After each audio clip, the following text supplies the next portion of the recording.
right, the next little nymph I want to do is a Red Fox Squirrel Nymph.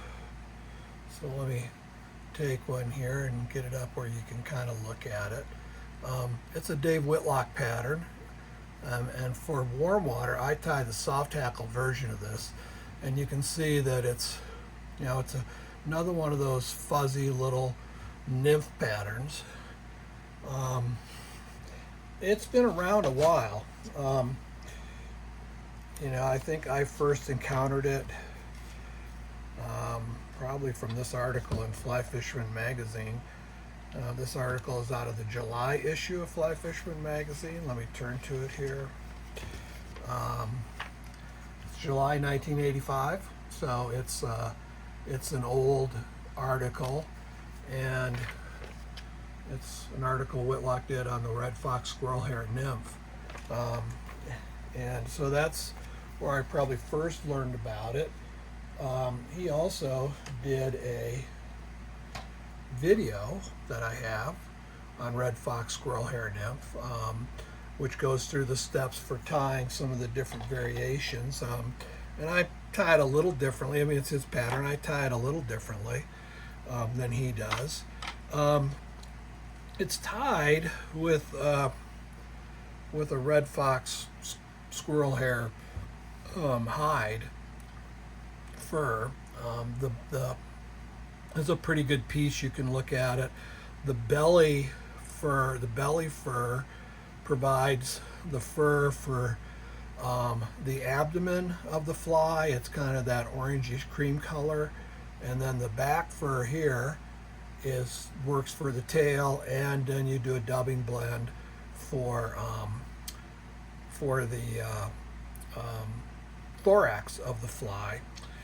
So I've done a couple just like I did with the let me pull these out here. With the casual dress, I've created my own dubbing blend here. Let's see if I can get some highlight. You kind of see a little bit of the sparkle. Yeah, there we go. You see a little bit of the sparkle in this dubbing blend. So it's that belly hair, but then I mixed some of this trilobal, which is basically an antron, and then I went back to my Nature Spirit Disco dub, and you can see the colors here, are kind of that orange color. So this disco dub is where the sparkle comes from. And I got this bunch here is the bunch that I use for the thorax. And again, you can probably see, let me get that piece of flash out of there. You can probably see the sparkle. There we go. You can kind of see the sparkle in that now. What I put in this one was some of this trilobal gray, and then again I went back to my disco dub. It's the peacock olive, and so I added that to the thorax. So I have these two dubbing blends. Then the other thing about this pattern is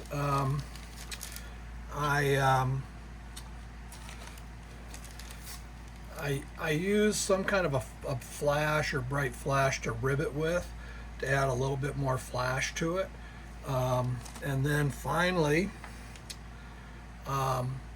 this is a Coq de Leon, whiting Coq de Leon hen cape. You can see all the nice speckling in it.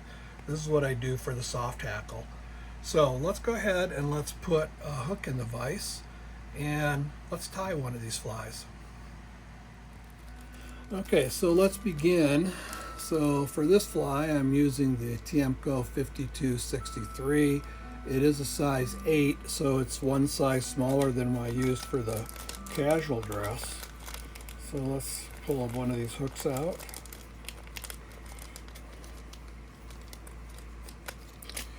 And as always, I'm going to go ahead and crush the barb here.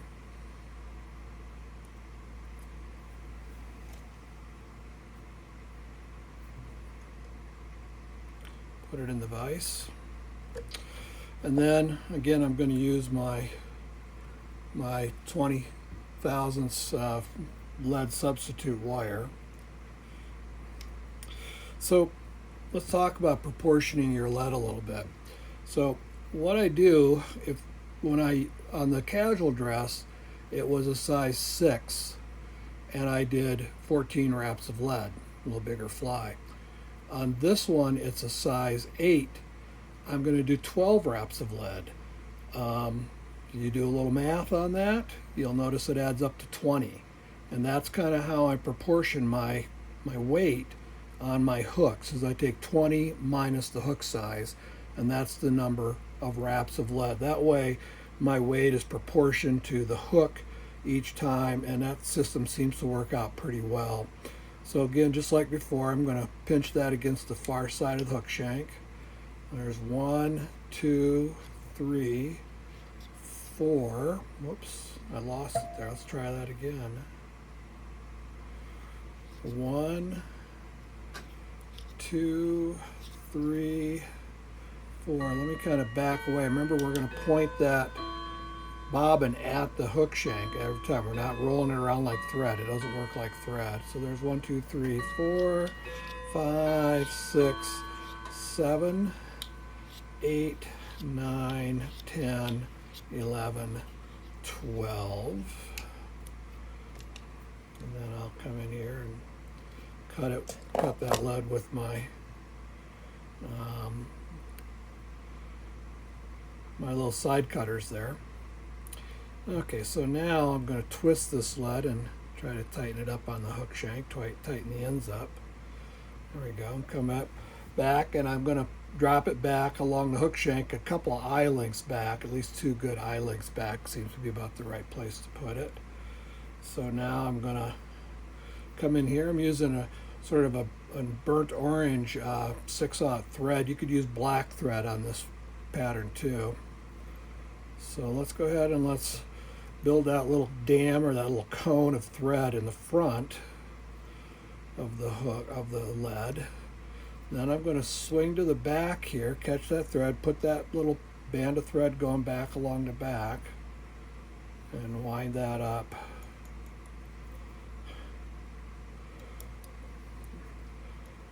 Wind that up tight there. Keep that lead wrap. And now, just like I did before, I'm going to go through the lead the same direction as I wrap the lead, and those little wraps will drop in there. They'll drop in between. They'll grab that one piece of thread I went across and put it under tension, and they'll kind of lock that's locked in place. It's not going anywhere. And that's a good way to really lock your lead in without having to use glue or something like that. Okay, so I'm going to come back to the tie-in point. Tie-in point is, let's see if I can get this squared up a little bit. Come back a little bit more. That's about right. You can see the thread is hanging just behind the point of the hook, but it's not as far back as the point of the barb, even though I crushed the barb down. So now let's take my scissors, and I'm going to come in here, and you can see these hairs along this edge here. I'm just going to take a little snip of these guys. Let's put it down here and grab a little bunch and snip it off. This is exactly the same method I used, or the same tailing idea that that I used on the casual dress. It's just this little tuft of fur with some guard hairs in it. Now, squirrel doesn't have these big long guard hairs like muskrat did, so it's pretty good shape there. So again, what I want to do is the main part. I'm not thinking about the guard hairs. I'm thinking about the furry part of this. If I put it right there, you can see I kind of do the furry part. It's about one gape of the hook shank. So I'll switch hands here, put that down in there, come wrap through that.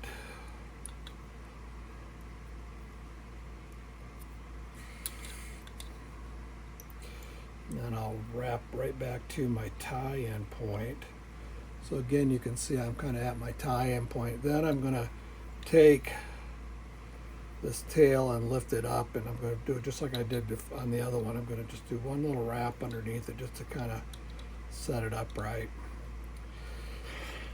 Now I'm going to take one of my flash materials. This is the hot orange material. Any flash is fine. You could use gold flash on this if you wanted to. But I'm going to use this hot orange, and I'm going to wrap it back to the tie-in point, and then I'm just going to drape that over there and kind of get it out of the way. Now I'm going to take my dubbing mix. I'm going to take my dubbing mix that I made up for the abdomen of my fly, and this dubbing technique is going to be a little different. If you recall, on the casual dress, I made a dubbing loop and then spun the dubbing loop up. This I'm going to do a direct dub right onto the thread.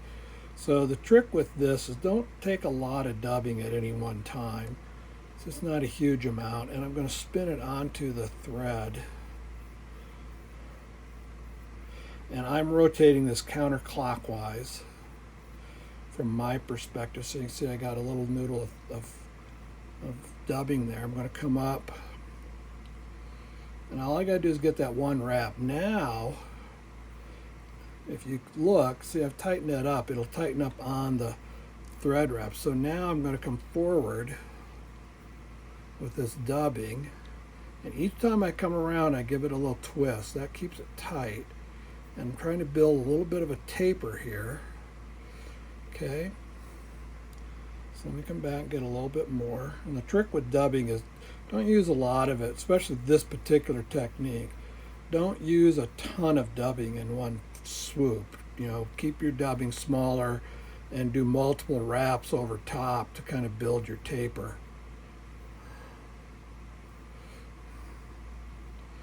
And that's probably pretty good right there. Actually, let's thin that just a little bit. Okay, now what I can do is I can come up and I can pull that dubbing up and just pull it off the hook shank, and then I can come in here and do a couple wraps. Now I'm going to take this flash and I'm just going to spiral wrap it through my fly here, and it's just going to add a little more flash to this, which I think for warm water fish in particular, that's a pretty attractive way to go. Did a few wraps there on the front, so let's get some thread wraps up over top of that. Then I'll bring it forward and do a couple thread wraps behind it. Then I'll come in, I'll cut it off.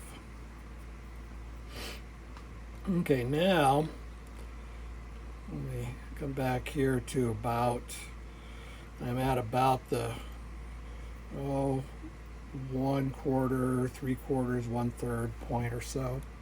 Now I'm going to come and I'm going to take this dark gray, which I put the peacock in. I'm going to, same idea, I'm going to direct dub it onto the fly.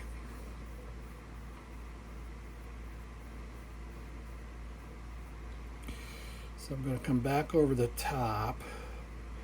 I'm tightening it up. Now this one, I'm going kind of right over the top of each previous wrap. And you can see I'm kind of building a little bit of a ball, a little bit of a dubbing ball there.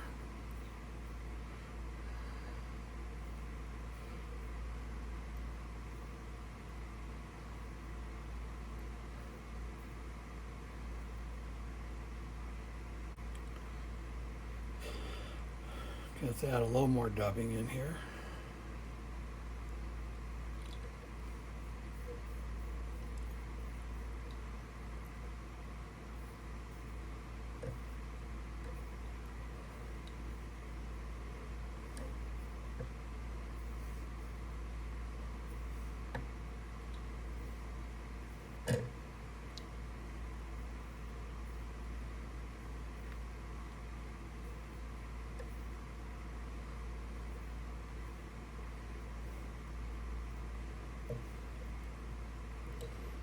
And then we'll come up to the front of the fly here like that.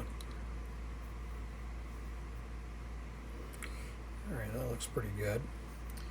Okay, now what I'm going to do is I'm going to take one of this Coq de Leon hen feathers. I'm going to take one kind of from the bottom here. I don't need real, the fibers are pretty long on this, but this is a pretty good sized fly, so you don't need to really adjust too much. So there's my feather.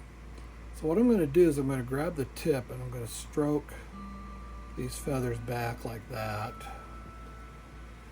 Then I'm going to lay it in here and capture it with my thread and tie it in and cut that tip out of there. Okay, now this stem is a little bit delicate, so at this point you want to have kind of a light touch here. So now I'm going to just start, and this really makes no difference how you wrap it. I've seen people take one side off, whatever. That doesn't matter on this fly. Take a wrap, stroke it back. Take a wrap, stroke everything back behind. And maybe that's enough right there. I don't need any more.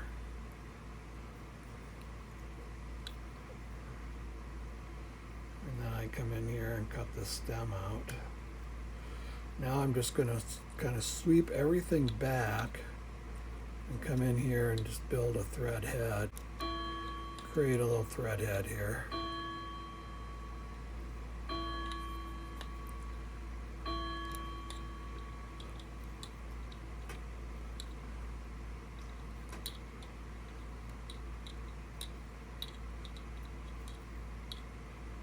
That looks pretty good. Take my whip finisher.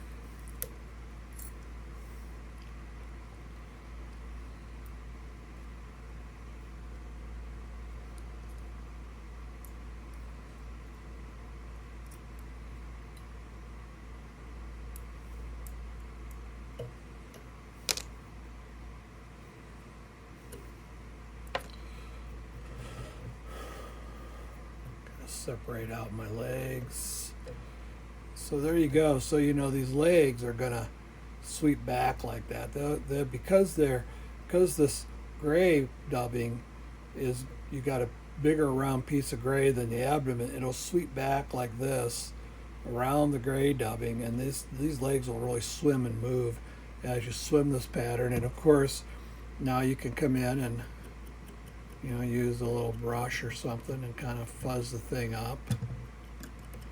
The thing is, that'll happen naturally as you fish it. And the truth is, kind of like I said, the scruffier it gets, the better it fishes. So there you have it.